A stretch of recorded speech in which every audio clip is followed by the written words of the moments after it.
What's going on, guys? Hope everybody's having a great day. We are playing some Dragonheir Silent Gods. This is a sponsored video for Dragonheir. Huge shout out to them for sponsoring the video. If you'd like to try the game, you can download using the link below in the description as well as the pinned comment. The game is available on Mac as well as Windows. You can play it on Epic and Steam players as well as Android and iOS mobile platforms. But they've added a ton of new things in with the new season. They've got a brand new season, span new game. The Fall of Increscent is season 2, and we've got 30 new heroes. We've got new damage types, new elemental affinities, new gear and artifacts. So they've brought a ton to the table in the new update. The new season is actually awesome. I encourage you guys to check it out. There are also some promo codes for you guys to use down there as well, so be sure to enter them before it is too late. In this video, we're actually going to be taking a look at the Child of Chaos because I have finally beaten it and I have pre-recorded the run for you guys. So I'm going to pull that up, and this is a pretty free-to-play team. Everything here is pretty accessible. The champs we are using are Hexandra, Sigrid, we've got the Traveler, we've got Horus as our tank, and Latalis. Let's take a look at the run, and then we'll go take a look at the gear that I used on the champion. So pretty much starting out, we're going to try to get some damage up on the boss, try to get, attack penalty up on the boss as well before he uses his skill where he's going to start spawning these ads for you to kill. And it should happen fairly soon. Actually, we should see the first one after he slides us over. But for right now, we are just getting as much damage up on the boss as possible. And I'm going to save the Latalis skill for after the first spawn, so we can get some debuffs up over there, and then we can use Sigrid to kind of hit that ad and then hit the boss as well. So we are kind of just waiting now. We're going to take some heals here from Hexandra. She is the only person providing heals in this comp. So now we will use Latalis ult right there. He's going to place decrease attack as well as healing prohibition, and that allows Sigrid to hit all of those enemies as well as hit the boss. We've got another one spawning in there. The Traveler is coming in, providing a ton of damage for us as well. You can see we've almost completed, this first section of the boss, which is fairly easy. You could bring in a lot of different champs and clear out this first section. The first section is very easy. It is not difficult at all. Now, once you beat the boss and it turns into the Child of Chaos, I guess the second part of the boss will be the Child of Chaos, which we should be seeing in a moment here because the boss is about to be done. So we're going to go ahead and finish off the boss just with basic skills, not use any ults. And now we just have these little ads or enemies rather that we have to kill. And so we're going to take them down.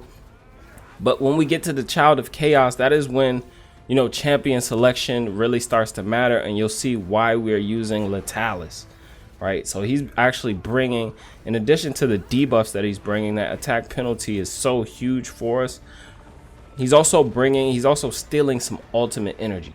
So him stealing the ultimate energy is allowing us to cycle back around a lot quicker because we need to be cycling to our ultimates as fast as possible to free a champ. Because what the boss is going to do here is going to place a hand around our tank. So right now we're just saving all of our ults until the boss uses his first skill. And as you can see, now we will start to use our ults, get as much damage up on this hand as possible before the boss uses his fourth skill. Once the boss uses the fourth skill, our champion is going to be gone, and at that point you might as well start the run over. I haven't had any successful runs where I have lost champions. And so Latalis' battle skill is stealing ultimate energy. You're going to have to stack a good bit of skill haste on him so that he can keep coming back around to use his battle skill as well as his ultimate. We do have the crown on him, so he's able to place, defense penalty as well for us. As you can see, we're getting a little low on health in the back, but it's okay. We get a little bit of heal from Hexandra, not a ton. And we got our champ back. So we got our champ back, and we just cycle back through this, right? And this takes a significant amount of skill haste on almost everybody. And I was kind of playing with hot water here because we get low on health very often. So as you can see, we're low on health again. We got to take the heal as soon as possible. But our champ is in the hand right now. The boss has him in his hand, so we're gonna Try to free him as soon as possible. Get some damage up from Sigrid. Right now the hand is at about 50%. Then we come with damage from the Traveler, just under, probably around like 48% now, inching closer towards like 30%. And we got to take this heal, but I waited because Hexandra had healing prohibition on her, so take the heal a little late after the healing prohibition drops off. You don't ever want to use your heal while you have healing prohibition on, because that's just not wise. So we get another ult right there, we get our champ back, and now we're just waiting, and we cycle through this, you know, at least 2, 3, maybe almost 4-ish times, depending on how much damage you're doing. So the hand is about to come up in a moment. He's gonna grab our champ. Here it is, and now we cycle back through one last time. As you can see, he stole a little bit of ultimate energy there. All right, so now we're using his ult. We use Latalis ult. We get that defense prohibition. Sorry, defense penalty. We'll take some heals. We get some damage from Sigrid. Got about 50%. And we actually killed the boss. Now we just have to kill the hand. I was so happy when I finally killed the boss, because it took me quite a bit of time to actually come, you know, around to what I needed to do in order to do it. And so I'll show you guys the gear that I'm using now. So if we take a look at the champs here, we have the Traveler first. And so the Traveler has some, you know, decent attack, right? 4390 attack, okay HP, not much, not really heavy focused on defense. He has a little bit of defense, but not much. And not really, he doesn't have any skill haste, anything else, nothing else really matters. A little bit of crit rate, a little bit of crit damage. But I do have him in an Executioner set, so we're getting an opportunity to ignore defense, which is very helpful. As far as the artifact, I do have the Manticore statue on him, which allows his battle skill to gain extra damage, so we get extra damage in between the ult. The battle skill of the, you know, Traveler is actually really good. Well, in my opinion, is pretty good. It actually does some decent damage. So there is our Traveler. Next we'll talk about Horus. So Horus actually is in a pseudo tank CC build at the moment. He doesn't have a ton of accuracy. I would love more, but that is just so that we have the opportunity to place that attack penalty on his battle skill, because it does come in handy. So as often as we can keep attack penalty up on the boss, very helpful. So we have a little bit of accuracy. It's mostly just HP though, not much defense. I have the Banner of Oath on him, which gives him a little bit of extra defense when there are allies around, which kind of only benefits us at the, you know, in the first battle. It doesn't help us a ton in the second battle, because there's not really going to be any allies that are around. I don't know what they consider around, like a tile over or what, but that is what I have on him. That is what I used. The next champion that we're going to talk about is Sigrid. So Sigrid is here, and we've got the eyeball on her. Eyeball of the giant gives her ultimate skill some more damage. As far as stats, got her at about 5200 attack, so decent attack, 52% crit rate, not much crit damage, a little bit of accuracy, not much, so I did have to use some food to get the accuracy up. But yeah, 25 skill haste there, a little bit of HP, not much.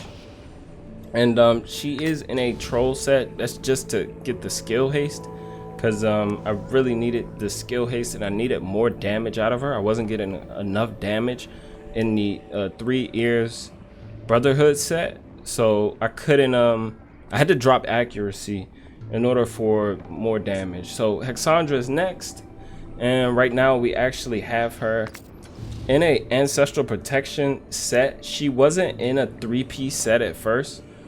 So when I ran it, she wasn't in a 3-piece set. She was in a 2-piece set. She has no skill haste, so she's coming around to her, you know, ultimate very slow, but it did work out. She has okay-ish HP, a little bit of attack, a little bit of enlightenment. She kind of needs all of these things. She needs HP for survivability. She needs attack and enlightenment to maximize her heal. So I would love to have more attack on her. I would love to have more enlightenment, but it is what it is. As far as the artifact that's on her right now, this Luminary Order Gospel gives a little bit of defense and HP, and also increases the heal. So right now we have it refined to 14%. It's not maxed out yet, but that is what I used.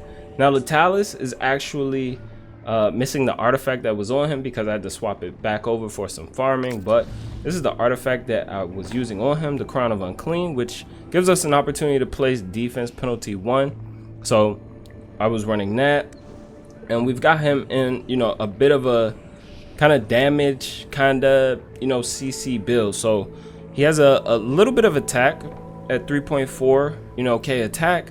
He's got, you know, some accuracy, but like I said, I did use food in order to increase our accuracy, give us a bit of a boost. And he has 23 skill haste right now, but that is because somebody else has on the piece that was on him. So he should have about 43 or so, I think it was, with the original set that I had on him, and I believe it was a troll set. It was I had attack percentage, yes, it should be this one. So he should have 43 skill haste at least, right? So you want him to be cycling back around very fast through his battle skill, right? Not even for the ultimate skill, but for the battle skill, because you want him to be reducing that ultimate energy by 20%. And the more skill haste you have, the faster you can do it. So you want to get this, you know, recharge time down as much as possible so that he can be stealing the ultimate energy, well, dropping it. He's not stealing it himself. But those are the champs, the 5 champs that we use. We have Letalis, Hexandra, we have Sigrid, we have Horus, and we have our Traveler. And that is exactly how I beat it. I feel like it was actually a lot easier to beat it once I got enough skill haste on the champs, enough damage as well, because damage was very important. I was really lacking damage the first time I tried, so I would encourage you to, you know, use Letalis. It's actually a rare, it's actually accessible. He's not an epic. I'm crazy. So fully free to play. This is a fully free to play comp, guys. I don't know why I was thinking this guy is an epic, but there are other options for sure. If you know, need somebody who can, you know, steal the ultimate energy or reduce the ultimate energy, there are tons of options of champs. This is just what's in my roster, but I'm sure there are more. There are probably better options as well. I know there's a Lego that reduces like 100% of ultimate energy. Vinyara, I would love to have that champ, but those are the champs that I use, guys, and that is the gear that I used as well. So if you are working on it, good luck to you, best of luck, and be sure to download the game using the link in my description as well as the pinned comment. I would greatly appreciate it. And then thank you for watching. Until next time, be good and be well.